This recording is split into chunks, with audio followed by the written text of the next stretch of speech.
I'd also like to thank what we called in the Southeast Europe Association the China team, who prepared in the course of the past months this conference so that we can meet here together during these 1.5 days. I had prepared, next to my presentation, also some slides. I understand there are some technical problems in delivering them. They are working to resolve it, but unfortunately the visuals underlining what I am to say is at present not available.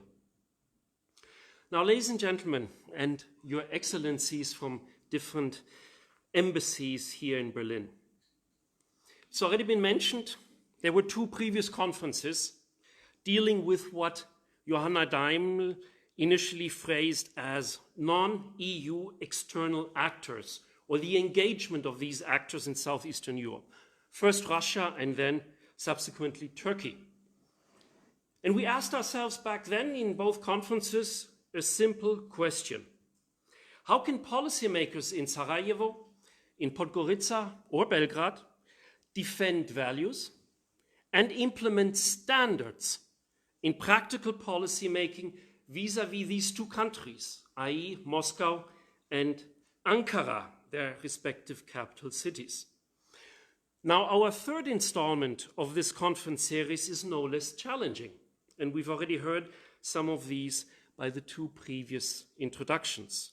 Today and tomorrow we want to focus our discussion on China's expanding footprint in the region of Southeastern Europe. What I'm going to try and do in the course of the next 30 minutes in my presentation is a summary of a so-called background paper that the Southeast Europe Association commissioned and which I wrote and which is available to you in print and online. Let me focus first some remarks on China's signature foreign policy. A few weeks ago, many of you will recall, China emphatically celebrated the 70th anniversary of the establishment of the People's Republic of China. The transition of the country is remarkable. No matter where you look and how positively or critically one interprets these changes. In my view, China today represents the most successful and at the same time the controversial fusion of an emerging market economy with an authoritarian political system. To my knowledge, and correct me if I'm wrong, no foreign leader in Southeastern Europe, and in particular not in the Western Balkans, currently identifies Moscow or Ankara as a model. By contrast, Beijing is increasingly becoming a magnet or a point of reference for decision makers in the region. Now, China's signature foreign policy is called, abbreviated, OBOR, One Belt, One Road. That's the Chinese version. We have a linguistic adjustment to that for foreigners outside of China, which is called the Belt and Road Initiative. But the Chinese authorities continue to use OBOR. It invests on a global scale in, it's been already mentioned, infrastructure, primarily and visibly through transport connectivity. Since its official launch in 2013, China's signature foreign policy instrument is contributing to reshape the infrastructure landscape across continents, regions, and countries. And the region of Southeast Europe is an integral part of this Chinese endeavor. President Xi Jinping has himself positioned OBOR as a means to reshape global trade routes. He is in the process of creating new institutions, in particular new financial institutions, in its own image and according to its own political economy prerogatives. OBOR, when you listen closely to the pronouncements, also carries a message of a rather different ambition. It sounds all the right notes about peace, multicultural dialogue, and mutual prosperity. Chinese policymakers, in their own words, address OBOR in the context of, and I quote here, win-win cooperation, community of a shared future for mankind, or, quote, the democratization of international relations. This rhetoric should be taken seriously. That's not just diplomatic rhetoric. President Xi Jinping repeatedly expressed it during his 3-day official visit to Greece just a few weeks ago. Such rhetoric sets standards, but it also sets expectations to which China can and should be held accountable.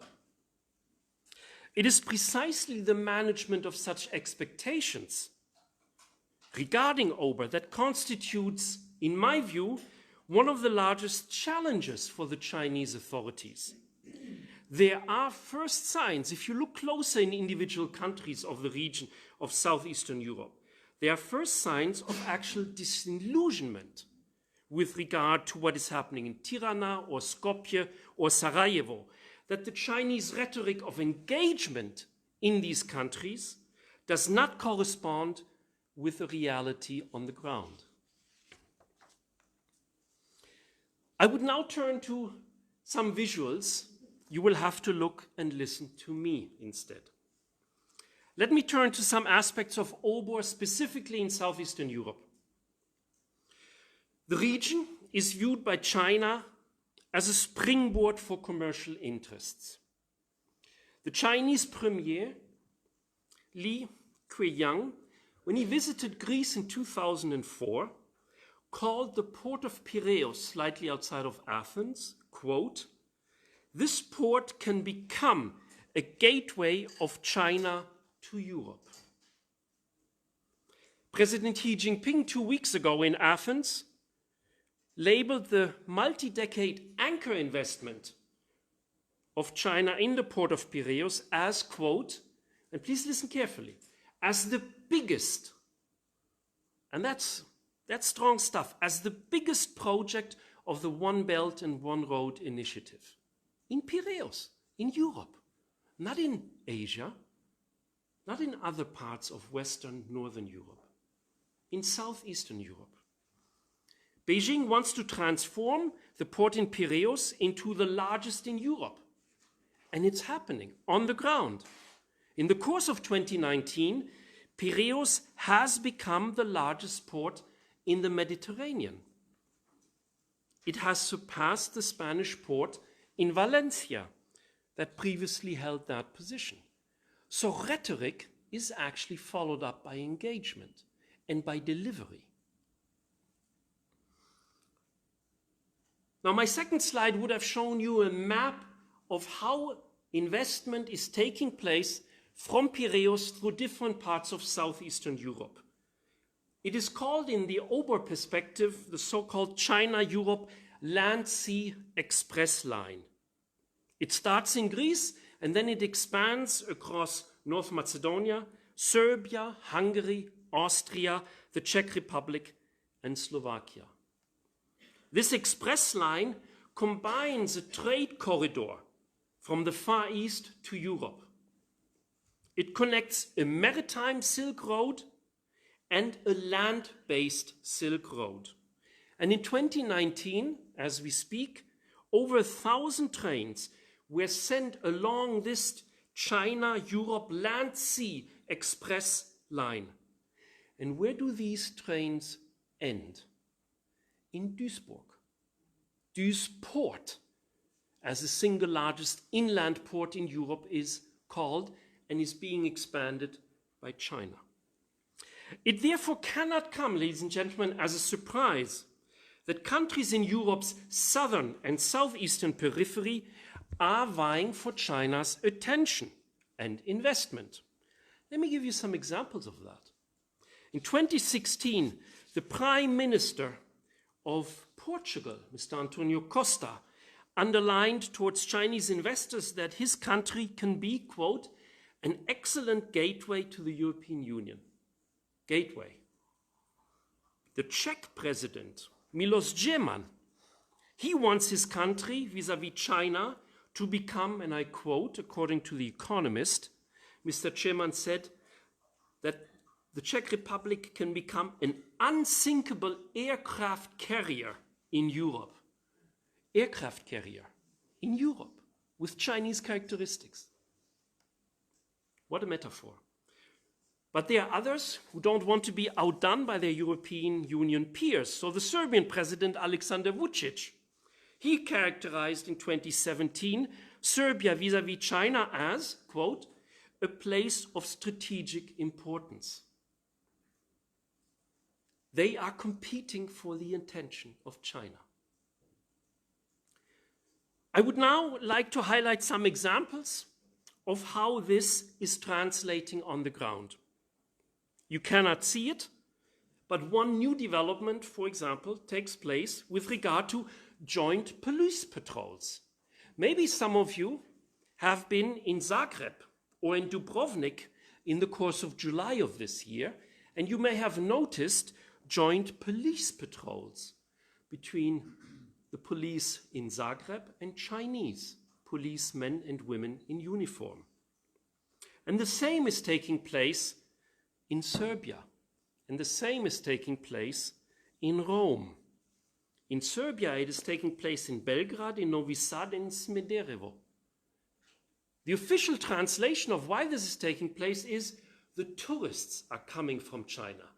And in a way, it makes sense. Yes, there are many and increasing tourists from China appearing on the streets of Belgrade or in Zagreb. But in Smederevo, Chinese tourists? I doubt that. They are better known, Smederevo or Novi Sad, for Chinese investments in the energy sector, not for attracting Chinese tourists.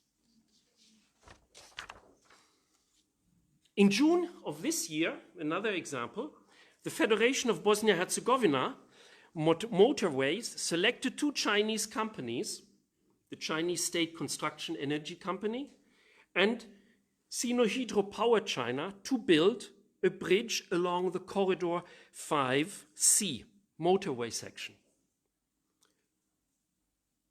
Is that news? Yes, it is. Why? Because how is this bridge financing in Bosnia-Herzegovina being structured? The European Investment Bank is providing the loan for that investment.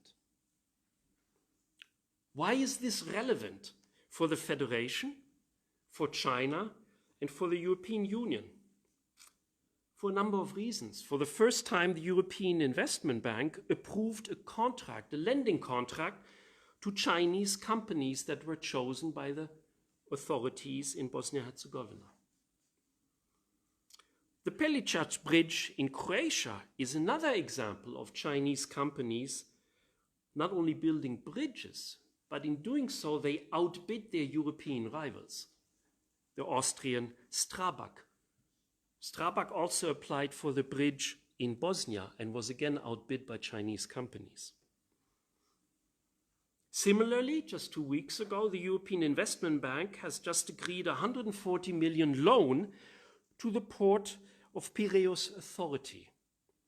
This authority is majority owned by COSCO, a Chinese shipping company. They want to expand the port with a master plan and make it, as the President Xi Jinping said, the biggest port in Europe. They're being financed in doing so by the European Investment Bank. In other words, ladies and gentlemen, the EIB and by extension the European Commission, they now have, metaphorically speaking, skin in the game vis-à-vis China. They are financing Chinese investments in Southeastern Europe. That's a new trend. We did not have that 2 years ago. The next slide I would have presented is an example of how China is moving in a very different sector, namely artificial intelligence in Southeastern Europe. Yes, the Chinese company Deep Blue Technology announced in June of this year that it will expand into Greece by building an innovation channel between Greece and China. Now, Deep Blue is just not any Chinese company. It's the single largest artificial intelligence application development company in the world. In cooperation with Thessaloniki's Aristoteles University, Deep Blue is building such an innovation hub in Greece. And it will not stay only in Greece. It does so in order to then reach out into Southeastern Europe. And Mrs. Hullman already briefly referred to it. My sixth slide would have shown you an overview of how the Chinese telecommunications company Huawei is actually across Southeastern Europe active in different countries. And you already alluded briefly to the so-called smart or safe city project that provides these high-definition surveillance cameras across Belgrade. This is a new development, a new dimension of cooperation in security matters. When you ask Serbia's Ministry for Internal Affairs or Huawei if they could provide some detailed information about the manner of this cooperation, the reach of public scrutiny is rather low. Transparency matters, but is difficult to receive. Let's back up for a moment. What do these examples from different countries tell us about the nature and the momentum of China's expanding footprint in the region?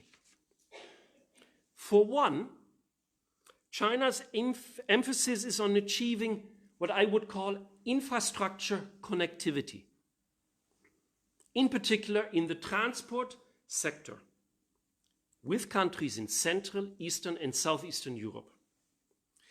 China goes where it identifies value, opportunity, and on the other side, where there is interest in joint ventures from policymakers in the region. Secondly, in my view, and I have slightly revised that view in the course of the past months, in my view, China at present does not yet, I would even say, have a grand design on the region. It does not have a master plan for the region. But China is identifying opportunities based on the merits of engagements in individual countries and cities across Southeastern Europe. Finally, in these examples, what can we learn from them? China, when you listen to them in the 17+1 format, for example, how Chinese authorities phrase their activities, they have started to place greater emphasis on fostering synergies between OBOR and other European initiatives. This idea of connectivity, for example, can be seen that OBOR is increasingly being integrated, at least rhetorically, by Chinese representatives into initiatives like the 3Cs initiative, the EU connectivity agenda with Asia, and the Trans-European Transport Network, abbreviated TETN. That means China is trying to say we are not doing this in isolation.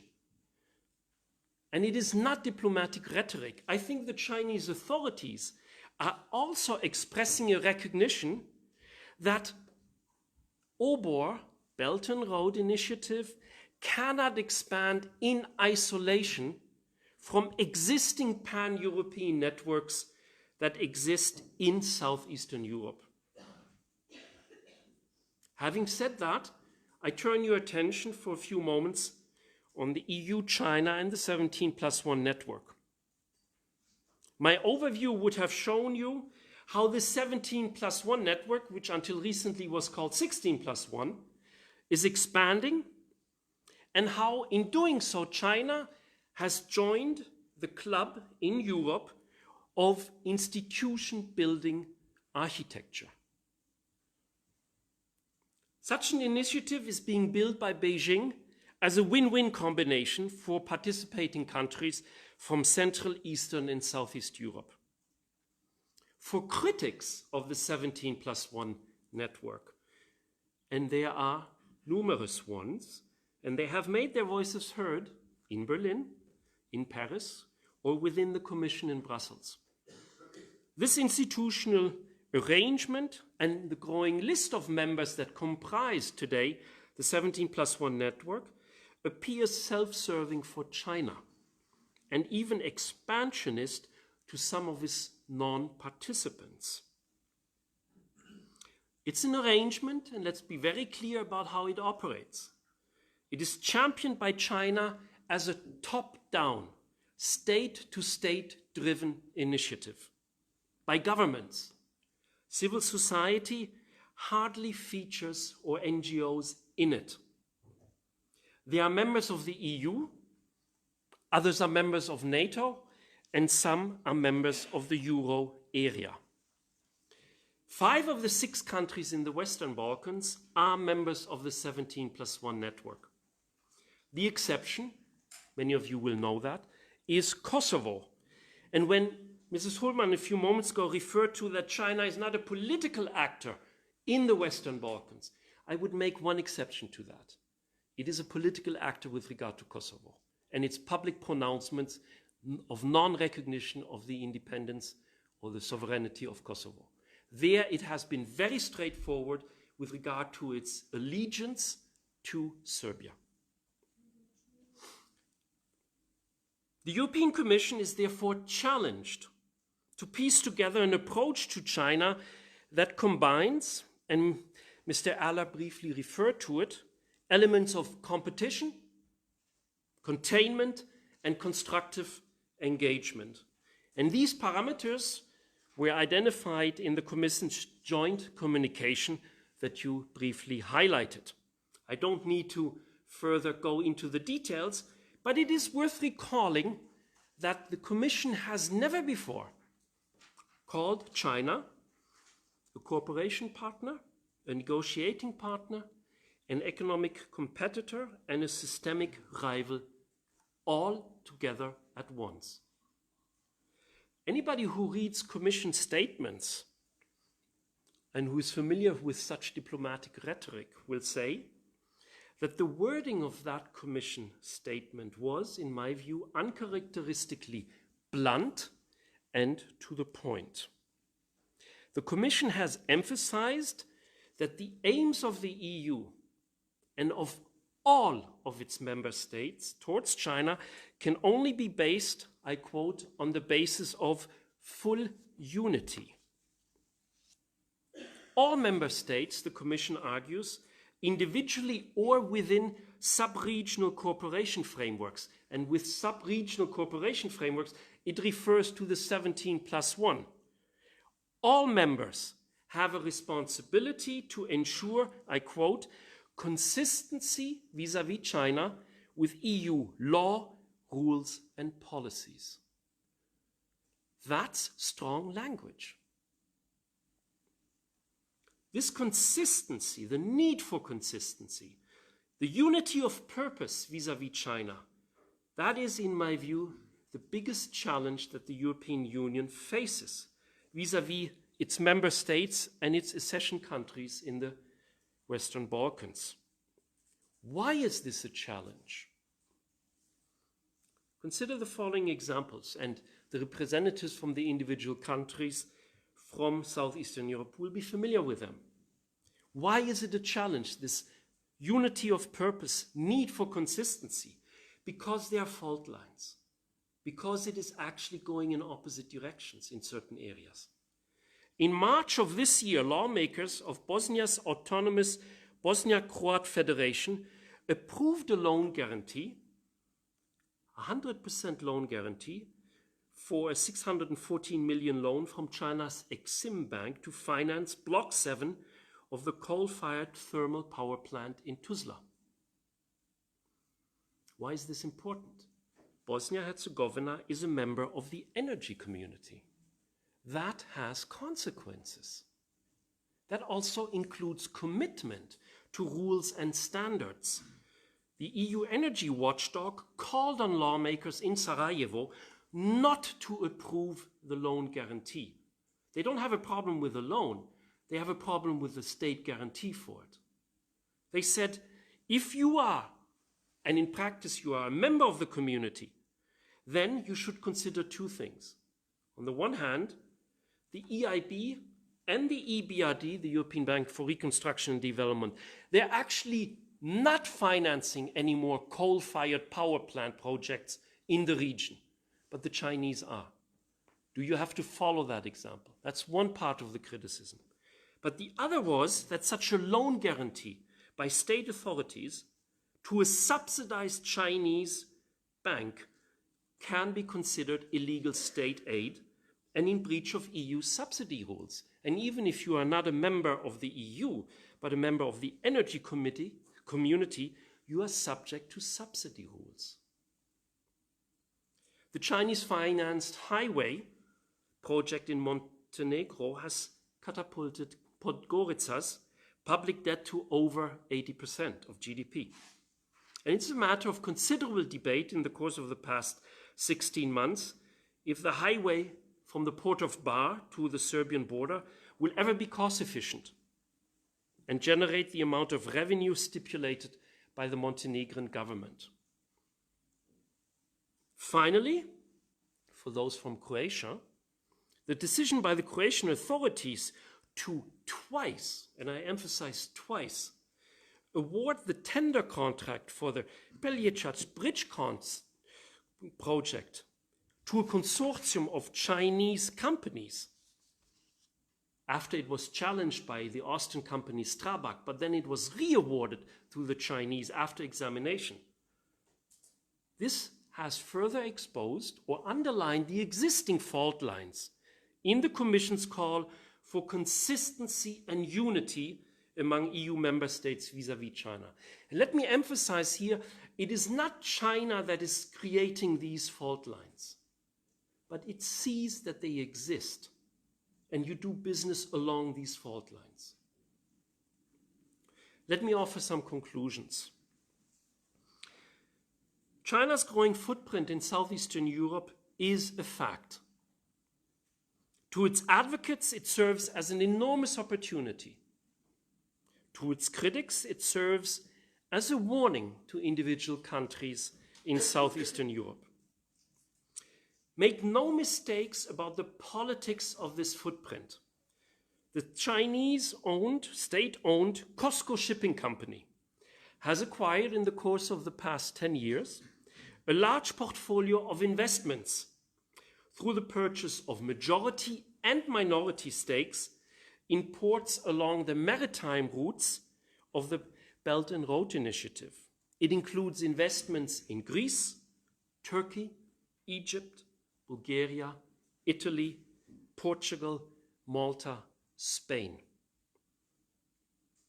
But if you look at European competitors of COSCO, for example, Danish Maersk, or take the German Hamburger Hafen and Logistics Company, they have not and cannot yet acquire, let alone operate any port in China. This illustrates a flagrant lack of reciprocity. Talk of a level playing field between Europe and China in a key area like transport sector, maritime transport, for the moment, such talk is empty rhetoric. As I have shown, China's engagement in Southeastern Europe is expanding across sectors. It's diversifying into new areas of cooperation. But there's also a more subtle engagement of China in the region, which deserves greater attention. It is what other observers, Plum and you are among us, have also called China's soft power footprint. How it is expanding on a par with infrastructure projects in Southeastern Europe. And I would have shown you now how Confucius Institutes have mushroomed across Southeastern Europe in different countries, some of which have 2 or even 3 such institutes. And I am very thankful to Sarah Marencic, and I hope I've mentioned your name correctly, a PhD student of Professor Voss, who reminded me yesterday when she read my background paper, Jens, there is also a Confucius Institute in Banja Luka. I was not aware of it. It's not listed by the Chinese authorities on various websites. I'm happy that I have such good readers. Thank you very much. But the soft power capacity of China's footprint is not only regarding Confucius Institutes. It also includes, for example, the funding of research institutes and think tanks with Chinese characteristics. They are financing university chairs, providing scholarships for university students from Southeastern Europe to study in China. In April 27, the Chinese Academy for Social Sciences, and I'm happy that we have a representative, welcome to Berlin, here from the Academy. In 2017, they established their first China Central and Eastern Europe Institute, a think tank based in Budapest. It was China's first think tank created in Europe. And just 2 weeks ago, CAS, as it is abbreviated, was in Greece and signed a cooperation agreement to establish a China Study Center in Athens. Now, the overview that I've tried to provide started with a simple question. How can policymakers in Sarajevo, Podgorica, or Belgrade defend values and define standards in practical policymaking vis-à-vis China? What has become abundantly clear, and in the course of our conversations today and tomorrow, I think it will be underlined repeatedly. China is firmly in play in the region of Southeastern Europe. And it is there to stay long-term. It is not speculative. It is not go in, make profit, leave. China will stay. We in Berlin, or in Athens, or Belgrade, or Sarajevo, we had better accept that fact and learn how to deal with China. Dealing with China means without exaggerated expectations, and that's about us, also to downgrade some of the expectations in terms of what can be done with China. But it also includes without inordinate fear in terms of avoiding to address sensitive issues. China's footprint will continue to fascinate many policymakers in the region. It will also continue to confuse us. And most importantly, it challenges our assumptions about external non-EU actors in Southeastern Europe. Thank you for your attention, and I wish you a fruitful conference today and tomorrow.